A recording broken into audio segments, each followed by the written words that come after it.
कानो कान खबर नहीं। और ये खबर आती है अमेरिका से कि आप यहाँ जो है लूटखोरी हो रही है, हमारे यहाँ के लोगों से लूटा जा रहा है। जी हाँ, हम बात कर रहे हैं लखनऊ की एक बदनाम बिल्डिंग, वही समिट बिल्डिंग जहाँ हर हफ्ते कोई ना कोई नया कांड होता ही रहता है।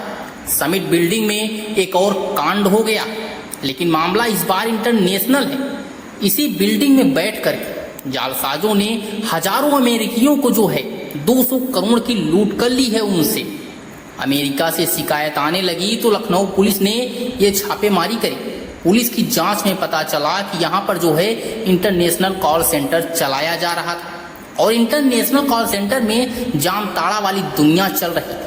यहाँ देश के अलग अलग हिस्सों से आए जितने भी पढ़े लिखे लड़के लड़कियाँ थे, वही यहाँ पे काम करते थे।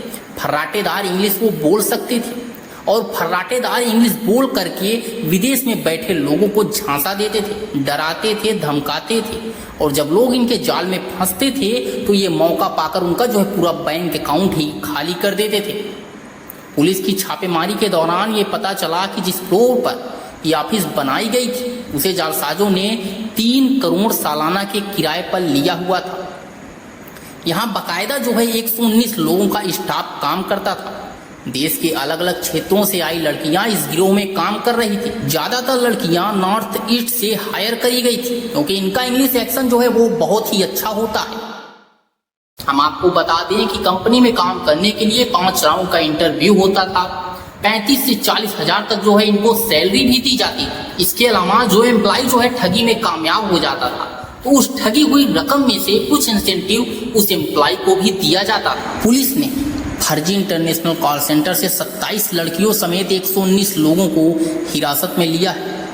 100 लैपटॉप, 178 कॉलिंग फोन और कई डिजिटल मशीनें और तमाम सारे डॉक्यूमेंट भी बरामद किए हैं।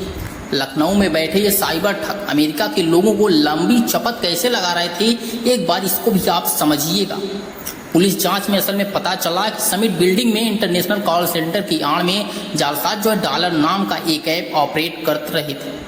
विदेश में बैठे लोग इसके मुख्य टारगेट होते थे, इसलिए ये कॉल सेंटर शाम को 7 बजे से रात के 3 बजे तक चलता था। बिल्डिंग की 11वीं मंजिल पर 2 ऑफिस भी लिए गए थे। सोलारिस सॉल्यूशन नाम की कंपनी बनाई गई थी। साइबर ठग उन लोगों को अपना शिकार बनाते थे जो ऑनलाइन शॉपिंग करते थे। फिर अगर वह सामान समझ ना आए तो रिफंड कैसे होगा, इसके लिए गूगल सर्च से कस्टमर केयर का नंबर तलाशते हैं। यही करते ही सबसे ऊपर इस जालसाजी नेटवर्क का नंबर आता था। लोग जैसे इस नंबर पर फोन करते थे, यहीं से लूट का पहला स्टेप भी शुरू हो जाता था। जैसे ही जालसाजों के पास नंबर आता, इधर से कॉल बैक करते थे। मदद के नाम पर उनसे तमाम तरह के प्रोसेस करवाते थे, और आखिरी में एक OTP जाती थी। उसे बताते ही सामने वाले का जो बैंक अकाउंट होता था वो खाली हो जाता था। इसी तरीके से जो है जालसाजों ने विदेश में बैठे लोगों से करीब 200 करोड़ की ठगी कर डाली।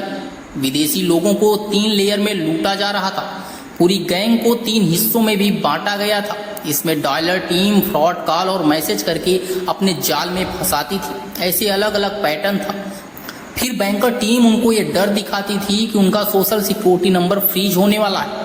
सोशल सिक्योरिटी ठीक वैसे ही होता है जैसे कि भारत में आधार कार्ड चलता है।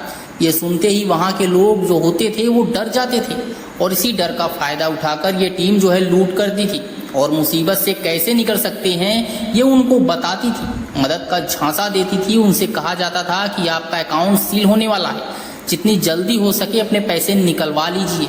इसी टाइम पर पीड़ितों से गिफ्ट वाउचर खरीदवाए जाते थे, फिर बाद में जो है उसे रिडीम करा लिया जाता था।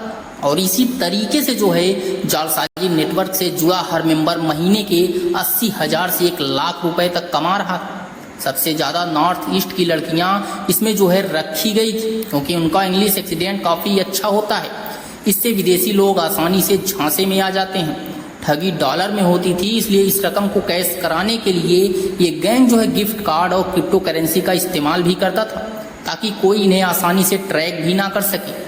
ठगे हुए पैसे को ठिकाने लगाने के लिए गिफ्ट वाउचर, क्रिप्टो करेंसी के साथ UPS के जरिए डिजिटल पैसे बनाए जाते थे, और फिर इसको जो है रिडीम कराते ही बाद में हवाला के जरिए जो है पैसा भारत आ जाता।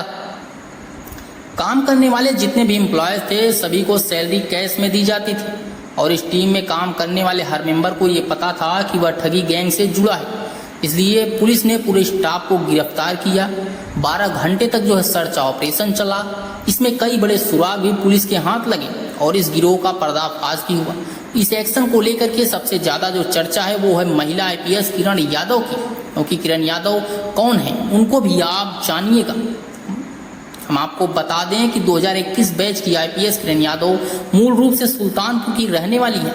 3 मई 1987 को उनका जन्म हुआ था। बीकॉम और सीए की उन्होंने पढ़ाई करी। इसी के बाद किरण यादव 2020 में यूपीएससी की परीक्षा पास करी और ऑल इंडिया 392 रैंक मिली।